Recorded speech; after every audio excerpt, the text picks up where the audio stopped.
विक्रमादित्य से बस वैसे ही उनके धर्मपत्नी धर्म कर्म में निरंतर लगी रहती थी।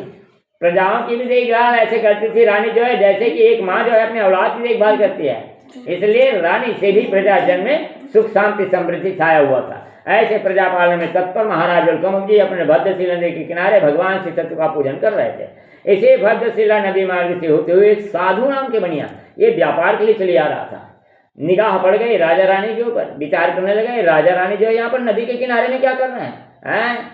ये अपना नाव वहीं किनारे ठहरा दिया और पहुंच गया वहां जहां राजा रानी बैठे हुए थे। वहां जब पहुंचे तो देखने में आया कि भाई वहां कोई यज्ञ चल रहा है। भाई को राजा रानी जो है टाइम पास मनोरंजन के लिए थोड़ी बैठे हैं, वहां तो कोई यज्ञ चल रहा है। देखा बनिया तो ये बनिया जो है ये एक स्थान ग्रहण किया और श्रद्धा भक्ति से युक्त भगवान श्री सत्य का व्रत पूजन श्रवण किए और अंत में जब प्रसाद इत्यादि वितरण किया गया तो प्रसाद ग्रहण किया। फिर हाथ जोड़ करके विनम्र भाव से उल्कामुख महाराज से पूछ बैठा। कहने लगे कि महाराज जी अभी जो आपने किया है कौन सी यज्ञ कौन से स्थान है, करने का इसका विधि विधान नियम क्या है तथा इससे फायदा क्या लाभ क्या है, समस्त विधान मेरे प्रति कहेंगे तो आपको कृपा होगी। विनम्र भाव से पूछे जाने पर साधु नाम की बनिया की प्रति ये स्वयं उल्कामुख नाम का राजा जो है समस्त विधान वर्णन किया। विधान जब वर्णन किया तो सुना ये बनिया जो है खुश हो गया, प्रसन्न हो गया। बनिया को लगने लगा कि अरे जिन खोजा तिन पाइया, जिसके मुझे बरसों से तलाश थी वो मुझे आज मिल गया, मैं तो धन्य हो गया, तृप्त हो गया, अहो भाग्य मेरे। कहने लगे कि महात्मन है सज्जन, आपका दर्शन है मेरे लिए बड़े ही लाभकारी फलदायी सिद्ध हुआ। आपके मुखारबिंद से निकली हुई वाणी से मैं तो तृप्त हो गया, गदगद हो गया। इस प्रकार से उल्कामुख महाराज की प्रशंसा करते हुए और साधु नाम के बनिया अपने नगर के लिए प्रस्थान किया। जब अपने घर पहुंचे तो लीलावती की निगाह पड़ी। लीलावती की निगाह पड़ी तो लीलावती भी आश्चर्य में पड़ गई। लगने लगा उसे कि कोई चमत्कार है या कोई स्वप्न अपना है। हाथ को कहती है कि हे पतिदेव जो भी दिखाई दे रहा है कोई स्वप्न अपना है कि कोई हकीकत है, क्या है, क्या देख रही हूँ मैं। बनिया कहने लगा नहीं, जो कुछ भी दिखाई दे रहा है बिल्कुल हकीकत सत्य है। ऐसे कैसे लग रहा है? बोले कि भाई लगना स्वाभाविक बात है, शादी ब्याह हुए तो वर्षों बीत गए, लेकिन जो आज दिखाई दे रहा है मुझे पहले बार नजर आ रहा है। तो भाई अचंभा में पड़ना ही है, आश्चर्य होने की बात ही है। इतने में बनिया कहता है बिल्कुल सत्य है, यथार्थ है, क्योंकि ये खुशहाली, ये चमक, ये रौनकता जो दिखाई दे रही है हमारे चेहरे में, जो झलक रही है, ये उसकी है जिसकी हमें वर्षों से तलाश थी, वो आज हमें प्राप्त हो गया, मिल गया है, उसकी चमक है। ये रुपया पैसे की चमक नहीं है। ये तो रुपया पैसे की चमक होता तो रोज दिखाई देता, लेकिन उसका नहीं है। इस प्रकार से पूजन विधान फल विधान वर्णन किया। लीलावती खुश हो गई, प्रसन्न हो गई। फिर ऐसे फिर देर किस बात की है, विलंब क्यों, अति शीघ्र भगवान श्री सत्य का पूजन अर्चन संपन्न किया जाए। इतने बनिया कहने लगा बात बिल्कुल ठीक है, विचार मेरा भी बना हुआ है कि भगवान श्री सत्य का पूजन तो करेंगे, लेकिन एक विचार यहाँ फिर है क्या कि हम संतान ही नहीं, हमारे पास कोई संतान नहीं है। और महाराज उल्कामुख मुझे बताया है कि भगवान श्री सत्य संतान प्रदान करते हैं। मेरा विचार ये कहता है कि भगवान श्री सत्य यदि हमें कोई संतान दे तो भगवान का व्रत पूजन अवश्य ही पूरा करेंगे। इस प्रकार से यहाँ पर बनिया जो है संतान की इच्छा लेकर के पूजन का संकल्प लेता है। यहाँ जो स्थिति, जो गतिविधियाँ, जो पोजीशन कहा जाए साधु नाम की बनिया क्या है, वही गति हमारे लिए है। इसे संतान की जरूरत है, संतान की इच्छा लेकर के पूजन का संकल्प लिया। हमारी जो चाह होती है, हमारी जो इच्छा होती है, क्योंकि भाई हर की चाह, हर की इच्छाएं भिन्न भिन्न होती है। सबकी एक ही इच्छा हो, एक ही चाह हो, ऐसा तो हो ही नहीं सकता। जितने प्राणी, जितने मनुष्य हैं उतने इच्छाएं हैं, उतनी चाह है, और सब अपनी अपनी चाह के अनुसार से कर्म करते हैं। हमारी जो चाह होती है, हमारी जो इच्छा होती है, उसे लेकर के हम भी किसी मंदिर दिवाला, किसी देवी देवता के पास जाते हैं, कहते हैं कि हे देवी हे देवता हे भगवान मेरा अमुक कार्य सिद्ध कर दें, या फिर मेरा अमुक काम बनेगा, मैं आपका पूजन करूंगा, यज्ञ अनुष्ठान करूंगा, मीठा पेड़ा बर्फी लड्डू चढ़ाऊंगा, क्या क्या नहीं कहते। जो आया कह दो, भले ही आगे पीछे चढ़ाओ चाहे मत चढ़ाओ, वो देखा जाएगा बाद में, लेकिन कम से कम कह तो दो। बस यही तो हमारे दुख का कारण बनता है। कहते हैं ऊपर से क्या कहते हैं कि हमारी कोई गुनाह नहीं, कोई अपराध नहीं है, हम निर्दोष हैं, किसी प्रकार से दोष है नहीं है हम पर, फिर भी देखो तो कष्ट ही मिलता है। अरे बिना दोष के कैसे कष्ट मिलेगा? ये कर्म क्षेत्र कर्मभूमि है, यहाँ कर्म के आधार पर फल की प्राप्ति होती है, और जहाँ गलत होगा उसका गलत ही नतीजा मिलेगा। ये हमारी सोच है, हमारे विचार, हमने तो कोई गुनाह किया नहीं है भाई। हमारा विचार तो ऐसा है कि भाई कि किसी की का सर फोड़ेंगे तब कहेंगे कि हमने गुनाह किया, किसी का हाथ पैर तोड़ेंगे तब कहेंगे कि गुनाह किया है। यहाँ अनेक गुनाह है, अपराध रोज हो रहे हैं, हमें समझ में नहीं आती, हमें हमारे पल्ले नहीं पड़ते, इसलिए हम कहते हैं कि हम तो गुनाहगार नहीं हैं, हम निर्दोष हैं बिल्कुल, लेकिन हो रहा है तो वही तो कष्ट मिलता है भाई। और बिना कोई अपराध या बिना गुनाह के कष्ट नहीं मिलता। जैसा चाहेगा वैसा पाएगा। मनुष्य देह का निर्माण ही इसलिए किया गया है कि वो जैसा चाहेगा वैसा पाएगा। तो मनुष्य तो सुखी रहना चाहता है ना, और सुख के लिए उसके शरीर को बनाया है, फिर ये कष्ट कैसे मिल रहा है? जबकि देखो तो पूजा पाठ रोज हो रही है, मंदिर वाले रोज जाते हैं, सुबह शाम जाते हैं, अगरबत्ती वहां भी लगाते हैं, वहां से आए तो घर में भी लगाते हैं। लेकिन देखो तो समस्या से घिरे रहते हैं मनुष्य जो है।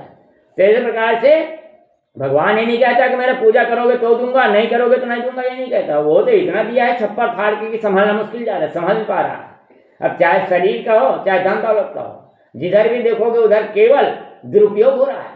सही फायदा सही लाभ नहीं उठा पा रहे हैं। परमात्मा दे तो सही करेगा मनुष्य जो है हर तरह से है, अपना धन दौलत रुपया पैसा सही स्थान पर खर्च करेगा ऐसे, लेकिन दुरुपयोग में जा रहा है सब। शरीर का भी उसी प्रकार से कोई परवाह नहीं है, चाहे शरीर का हड्डी टूटे पसली टूटे हाथ पर टूट जाए, कोई परवाह नहीं, देखा जाएगा। इस प्रकार से अपने शरीर को भी बर्बाद करने में लगे हुआ है मनुष्य जो है। परमात्मा ने जो मौका दिया है उसका भरपूर फायदा उठाइए। कहने के लिए मुंह से जरूर कहते हैं, हर इंसान कहता है, क्या कहता है, मौका मिले तो फायदा उठाना चाहिए। लेकिन मेरे को ये समझ में नहीं आता कि वो कौन सा मौके का इंतजार कर रहा है मनुष्य भाई। अरे यही तो मौका है, और कहाँ मौका आने वाला है? कोई और का मौका आने वाला नहीं है, यही मौका है। जितनी फायदा उठाना है, जितनी लाभ उठाना है, उठा लीजिए। यदि ये वक्त चला गया तो केवल पछताने के सिवा कुछ हाथ नहीं आएगा, और पछताने से मिलेगा क्या? बात यही होगी कि अब पछताए क्या होता है जब चिड़िया चुग गई थी। इसलिए हर तरह से सावधान, होशियार, सजग रहिए। मनुष्य हैं, बुद्धिजीवी हैं, अनुभवी हैं, विवेकशील प्राणी हैं, हर तरह से कुशल हैं, दक्ष हैं। अच्छे से सोचिए, विचारिए और कदम वही रखें, या उस प्रकार से कर्मों में रत रहिए कि जिस मकसद को लेकर परमात्मा ने मनुष्य शरीर बनाया है उस मकसद को प्राप्त करें और कह सकें कि मेरा मनुष्य शरीर धन्य हो गया, मैं तो कृतकृत्य हो गया, मैं बड़ा भाग्यशाली हूँ, ऐसे कहने की काबिल होता है। यहाँ पर परमात्मा भगवान श्री सत्य के प्रसाद से लीलावती गर्भ को धारण के 10 सिंह सुंदर कन्या सुनना। ये कन्या जब इसे प्राप्त हुए तो लीलावती दोहराने लगे, कहने लगे कि पतिदेव अब तो हम संतान ही नहीं रहे, भगवान ने हमें संतान दिया है। बनिया कहता बात बिल्कुल ठीक है, संतान मिला हुआ है तो फिर कहे कि हमारे जो संकल्प है पूजन का उसे पूरा कर लेते हैं, उसमें देर क्यों करते हैं। बनिया कहता है यहाँ तक की भी बात ठीक है, लेकिन रहा सवाल जो संतान हमें मिला है वो एक कन्या है, एक दिन बड़ी होगी, वैवाहिक कार्यक्रम करना होगा। मेरा विचार ये कहता है कि ये पूजा पाठ में कौन अपना वक्त बर्बाद करते रहे, वो उसी समय कर लेंगे, शादी के समय में। शादी का काम भी हो जाएगा और भगवान श्री तत्व का पूजन का काम भी हो जाएगा, दोनों काम एक ही समय में संपन्न हो जाएगा। इस प्रकार से विचार कीजिए, जो हमारे लिए कल्याणकारी, जो हमारी हितकारी, जो हमारी मनोकामना पूरी करने वाले हैं, जो दुख देवताओं से मुक्ति देने वाले हैं, जो हमें रोग राई से मुक्त करने वाले हैं, ऐसे कर्म को करने के लिए हमारे पास वक्त नहीं है। कहते हैं कि वक्त की बर्बादी है, और कहीं पर बस स्टैंड में खड़े होकर के या बैठ करके गप्पे सप्पे मार रहे हैं, वो वक्त आबाद हो रहा है, वहाँ वक्त बर्बाद नहीं हो रहा है। कहीं बस स्टैंड में पान ठेले में खड़े होकर के गपशप मार रहे हैं, वक्त आबाद हो रहा है, वक्त बर्बाद नहीं हो रहा है। कैसा बुद्धिजीवी, कैसा अनुभवी, कैसा विवेकशील, पर मेरे को समझ में नहीं आता भाई है कि मनुष्य है कैसा, मतलब ये क्या कर क्या रहा है सब चीजें। बनिया यहाँ पर हट गया, कह दिया कि शादी के समय में करेंगे। अब वो वक्त निकल गया, थोड़े ही दिन में कन्या विवाह के योग्य, अब विवाह के योग्य हुए तो सोयादोर की तलाश से दूध को भेजा गया। दूध को भेजा गया तो दूध जो है भ्रमण करते कंचनपुरी नाम के वहाँ पहुँचे, वहाँ पर सुंदर रोनिक पुत्र मिल गया, लेकर के आया और कहने लगा कि व्यापारी जी आप एक निगाह डालिए तो जो वर मैं ढूंढ के लाया हूँ, क्योंकि भाई आपने आज्ञा फरमाया, मैंने आज्ञा का पालन किया, क्योंकि मेरा फर्ज है वो आज्ञा पालन करना, मैंने पूरा किया। मेरे को लगा ऐसे कि कन्या कलावती के लाए सुयोग्य लगा तो पकड़ के आया हूँ। बाकी अब आपकी निगाह, आप जो है क्या है कन्या के पिताजी हैं, आपका देख परख करना ये मान्य होगा। इस प्रकार से जब कहने लगा तो बनिया जो है देखा, देख करके बनिया खुश हो गया, प्रसन्न हो गया। बनिया को लगने लगा कि अरे मैंने तो जैसा चाहा था वैसा ही मिल गया, दिख रहा है वैसी जैसी मुझे इच्छा थी। इस प्रकार से है, और कहने लगा कि अरे पगले तूने तो सोने पे सुहागा ढूंढ के लाया, इसमें क्या देखने परखने की जरूरत है, हम खुश हुए, प्रसन्न हुए, हमारी भी इच्छा थी जैसा वैसा हमें मिल गया। और इनके प्रकार वैवाहिक कार्यक्रम उस वर्ण के साथ संपन्न किया। जब वैवाहिक कार्यक्रम संपन्न हो गया तो लीलावती जो अपने संकल्प को दोहराने लगी, याद दिलाने लगी, कहने लगी कि हे पतिदेव आप तो कहे थे कि भाई शादी के समय में पूजन करेंगे, शादी का काम तो हो गया, अब पूजन फिर रह गया है। इतने में बनिया कहता है तो तावली है बावली है, तेरे को रुपया पैसा धन दौलत के बारे में कोई नॉलेज नहीं, कोई जानकारी नहीं है, तेरे को केवल हरा भरा ही नजर आ रहा है। और जो भी था धन दौलत सब तो शादी में खर्च हो गए, अब पूजन के लिए भी तो कुछ चाहिए, तो है कहाँ हमारे पास? कुछ नहीं, हम तो नील हो गए। इसलिए कह रहा हूँ कि ये पूजा पाठ का काम अभी असंभव है, किसी भी स्थिति में नहीं हो सकता। बस एक उपाय नजर आ रहा है क्या, कि हम जाते हैं व्यापार के लिए और व्यापार से कुछ धन कमा कर वापस लौटेंगे, फिर भगवान श्री सत्य का व्रत पूजन पूरा करेंगे। इस प्रकार से बढ़िया जो है अपने वचन से विमुख हो गया। वचन का तात्पर्य होता है, संकल्प का तात्पर्य होता है वचन, और वचन का पालन करना उसके जरूरी है, क्योंकि वचन पालन से दुआ की प्राप्ति से कृपा मिलती है। और मानव जो है विशेष तौर से दुआ का ही पात्र है, उसे हर पल हर क्षण दुआ चाहिए, जितनी भी दुआ मिले उतनी कम है। इसलिए मनुष्य को चाहिए कि निरंतर वो उसी प्रकार से कर्मों में रहते रहे, वही करे कि दुआओं की झड़ी ले गए, दुआओं के बरसात होती रहे, हर इच्छा हर तमन्ना हर मनोकामनाएं पूरी होती रहे। मानव की इच्छा चाह के प्रति में एकमात्र साधन दुआ या कृपा। अब इसे प्राप्त करने के लिए मान लो मैं कहूँ क्या, मैं तो मंदिर जैसे स्थान बैठा हूँ, मंदिर में बैठा हूँ, माला घुमा लूंगा तो दुआ कृपा मिल जाएगी, ये असंभव है, मुश्किल है। चाला माला घुमाने से कुछ नहीं मिलना। अच्छा ये भी मत सोचना या ये भी मत है कहना कि हाँ बावन तो कह रहा था कि माला घुमाने से कुछ नहीं मिलता, माला जितनी ज़्यादा घुमाओगे उतना ज़्यादा फल पाओगे। मेरा कहना वो नहीं है, मेरा कहना ये है कि माला भी मुझे उसी प्रकार फल देगा जैसे मेरे कर्म होने के। मेरे कर्म यदि सही है तो फिर वो माला जो है मुझे सही फल देगा। यदि मेरे कर्म में कहीं खोट है, कहीं बुराई है, कहीं गड़बड़ी है, तो वही माला बुरा फल देगा। तो इस प्रकार से सबसे उत्तम साधन जो बताया गया है दुआ या कृपा पाने के लिए वो है सेवा। सेवा में हमेशा रत रहें, सेवा में रत रहें, सेवा करते रहें, दुआओं की झड़ी लगी रहेगी, मनोकामनाएं पूरी होते रहेगी। लेकिन सेवा अपने को पसंद नहीं है, हम तो सेवा करना नहीं चाहते भाई। हमको आर्डर सुनने की आदत नहीं है, हम आर्डर केवल फरमाना चाहते हैं, ये है मालिक बनना चाहते हैं, सेवक हमें स्वीकार्य नहीं है। और यही छोटे छोटे त्रुटियां जो हमारे दुख का कारण बनती है, जिसे हम अनदेखी कर देते हैं या समझ ही नहीं आती हमारी कि हम गलती कहाँ की है। तो इस प्रकार से हो सके तो सेवा में हमेशा तत्पर रहिए, सुखी रहिए, संपन्न रहिए, खुश रहिए, हंसते रहिए, मुस्कुराते रहिए, भरपूर आनंद लीजिए इस दुनिया का। जो मौका मिला है बेकार में ना घुमाइए, सही फायदा उठाइए, ताकि वो जो निर्माता है वो भी खुश हो जाए, प्रसन्न हो जाए कि मैंने जो मकसद लेकर के निर्माण किया है मनुष्य शरीर का, वो मकसद मेरा पूरा हुआ है, ऐसे उसको भी लगे कम से कम। तो इस प्रकार से यहाँ पर परमपिता परमात्मा भगवान श्री सत्य पूजन का यह संकल्प लिया। तो भाई हो सके तो लग जाइए। और सबसे उत्तम जो कहा गया है उसमें सेवा है, और सेवा में भी माता पिता की सेवा सर्वोत्तम सेवा कहा गया है। जो माता पिता की सेवा करता है उसे अन्यों की सेवा की उतनी खास आवश्यकता नहीं पड़ती है। लेकिन ऐसा नहीं है, यहाँ पर तो देखने में ये आता है, या हम क्या करते हैं, माता पिता दरवाजे में बैठा है, करा रहा है, बेटा बहू चारों धाम घूमने गया है, अब वहां जाकर के मिलेगा क्या? और चारों धाम तो यहाँ बैठा है, अब वहां जाने से मिलेगा क्या? लेकिन यही कर रहे हैं हम, यही हो रहा है हमारे से। जिन माता पिता ने हमें मनुष्य जैसा दुर्लभ शरीर दिया, जिन माता पिता ने हमारा भली प्रकार से देखभाल किया, जो हमारे रक्षा किए, जैसा हमने चाहा माता पिता ने उसकी पूर्ति किया, चाहे भले ही उसे कहीं से भी जुगाड़ करना पड़े, कर्ज करना पड़ा तो कर्ज कर लिए वो, लेकिन हमारी मनोकामना हमारी चाह पूरी किए। कौन सा गुनाह किया है माता पिता ने, कौन सा अपराध किया है? लेकिन ऐसा देखने को नहीं मिलता। आज हम उन्हीं माता पिता को कष्ट पहुंचाते हैं, दुख देते हैं। उनकी हमारी मनोकामना पूरी किए, लेकिन उनकी अब बुढ़ापे की क्या मनोकामना रहेगी उसकी?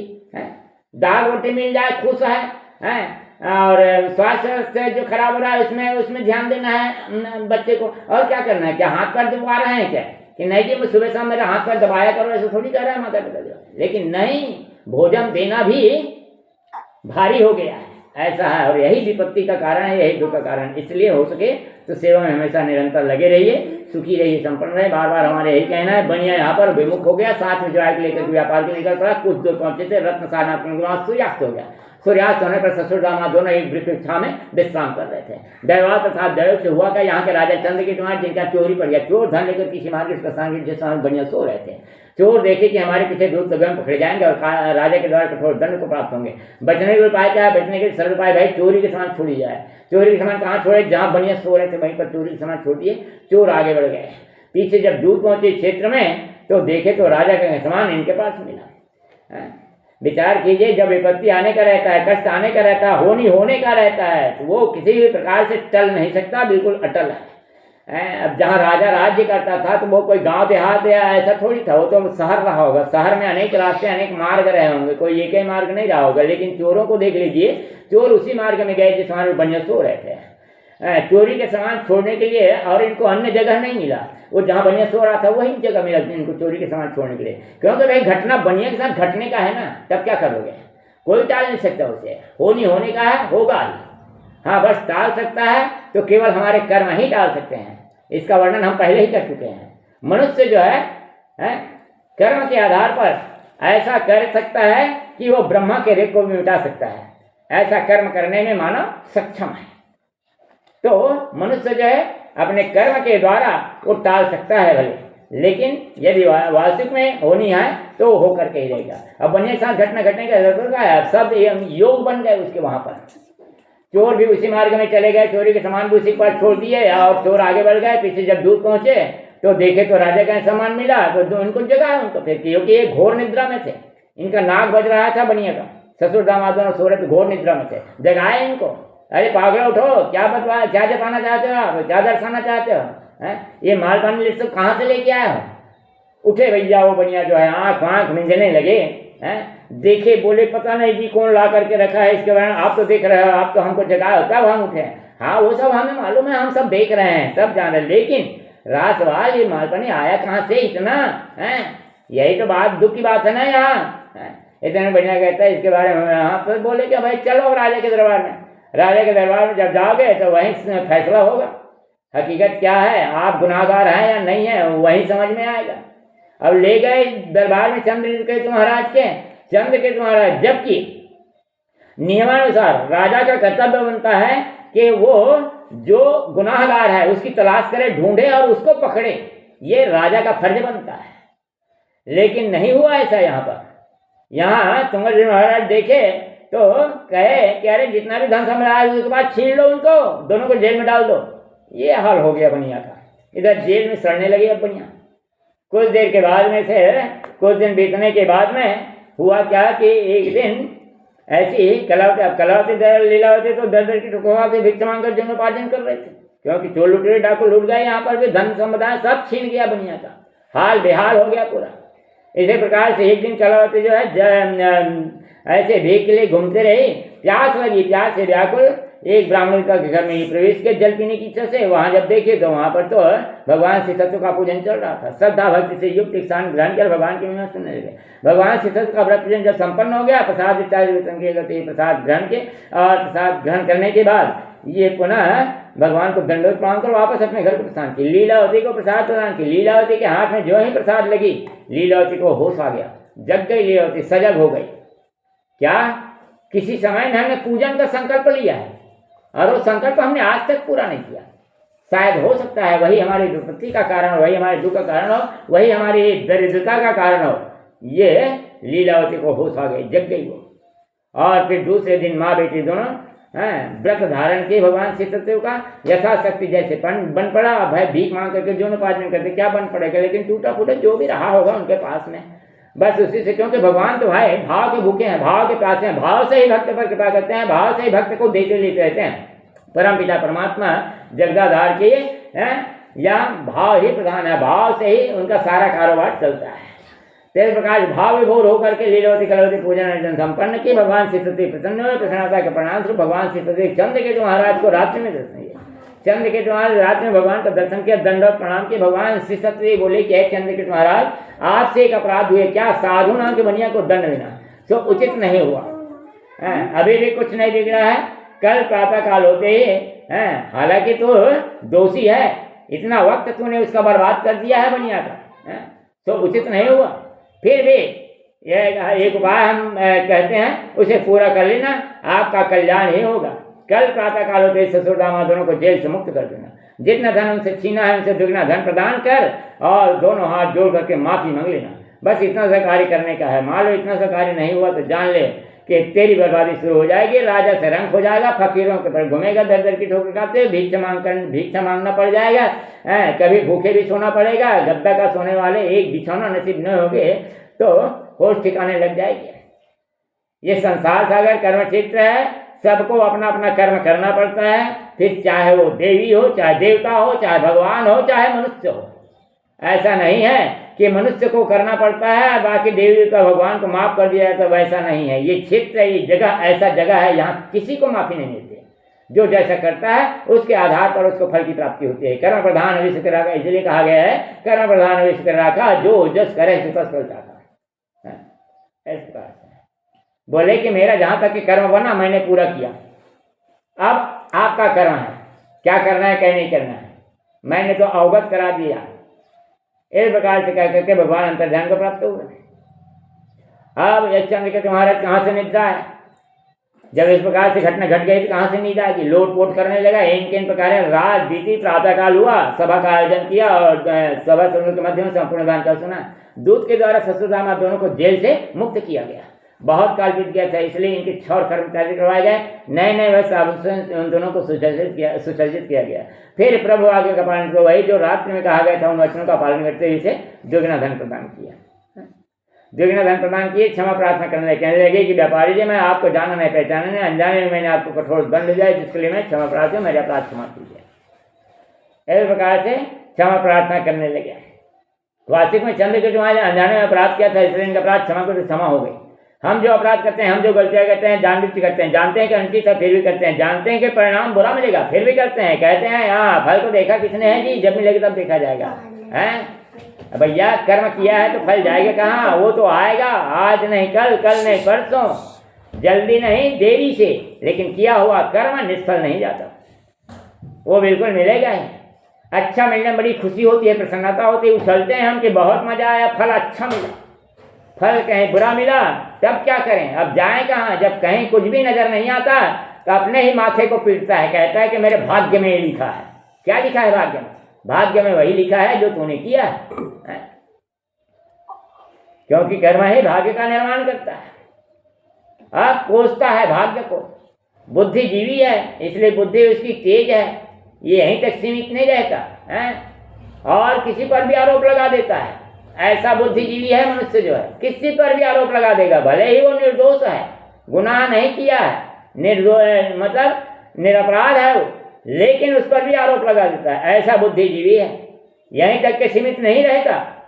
मानव जो है, इनकी बुद्धि कली काल में तो और विशेष तौर से बुद्धि तेज है। क्या कि वो कर्ता खुद है, आरोप लगाता है भगवान पर। जिस परमात्मा ने मनुष्य जैसे देह का निर्माण किया, जिस परमात्मा ने मनुष्य जैसे देह को सुख शांति समृद्धि अपने मर्जी से अपनी इच्छा से जिएगा खाएगा करके बनाया है, ऐसे बनाने वाले जो देवताओं को दुर्लभ है, देवता मांग रहे हैं भिखारियों की तरह, तड़प रहे हैं, फिर भी उन्हें दुर्लभ है, मिलना मुश्किल जा रहा है, ऐसा शरीर हमको दिया है और उसी परमात्मा पर आरोप लगाता है मनुष्य। क्या कहता है? मैंने तो सही किया था जी, लेकिन वो भगवान की मर्जी नहीं, वो देवी देवता की मर्जी नहीं थी। यानी देख लीजिए, कर्म खुद कर रहा है, आरोप लगा रहा है देवी देवता के ऊपर, भगवान के ऊपर, कह रहा है गुनाह उसकी है, मेरी नहीं है। अब सोच लीजिए कैसा बुद्धिजीवी है, कैसा अनुभवी है, कैसा मतलब है, कहा जाए कि क्या विवेकशील प्राणी, कैसा विचारधारा है, विचार करने वाली बात है। और ये बुद्धिजीवियों का ही काम है, लेकिन हम इसमें अपना बुद्धि अपनी भेजा नहीं कर पाएंगे, क्योंकि कहते क्या है कि भाई इनसे मिलने वाला क्या है, इन सब चीजों में अपनी बुद्धि दिमाग लगाएंगे, बुद्धि लगाएंगे, इससे मिलने वाला क्या है? बुद्धि या दिमाग हम वहां लगाते हैं जहां धन दौलत मिले, जहां कोई संपत्ति मिले, जहां किसी भी प्रकार से हमारे ये दुनिया के दिखाने वाले चीज का जहाँ फायदा हो उसी में दिमाग लगाते हैं। दिमाग वहां लगाइए जहाँ कल्याण हो जाए, यहाँ का तो सुख मिलना ही है, इसमें कोई दो मत या दो राय नहीं है, क्योंकि परमात्मा ने इस दुनिया में सुख पाने के लिए मनुष्य देह का निर्माण किया, तो वो तो मिलना ही है। लेकिन अंतिम गति मोक्ष की प्राप्ति किसको होना है? केवल मनुष्य को होना है। वो ढोल पशु जानवर कीड़े मकोड़े वो थोड़ी मुक्ति पाएंगे, इसीलिए मनुष्य देह का निर्माण किया है। तो इन सब चीजों के बारे में विचार करने से, लेकिन हम बुद्धिजीवी होते हुए इन सब चीजों के बारे में विचार नहीं करते। क्या फायदा इन सब चीजों के बारे में सोचने विचारने में है? और वही बतलाया ना मैं, इन सब चीजों के बारे में सोचना विचारने को वक्त की बर्बादी कहते हैं। तो इस प्रकार से मनुष्य जो है, यहाँ पर बनिया जो है, बनिया का कल्याण हो गया। चंद्रकेतु महाराज से द्विगुना धन भी प्रदान किया, और द्विगुना धन प्रदान करते हुए हाथ जोड़ करके माफी मांगते हुए कहने लगे कि व्यापारी जी मुझे माफ कर देना भाई, बहुत बड़ी गलती हुई, भूल हुई, जो कि मैंने आपको कठोर दंड दिया। और क्षमा प्रार्थना के साथ इस बनिया को अपने नगर से विदा किया। ओम सत्यनारायण ऐसा है भगवान श्री सत्यनारायण श्याम श्री सत्यनारायण स्वामी की जय, श्री लक्ष्मण भगवान की जय, योगेश्वर भगवान की जय।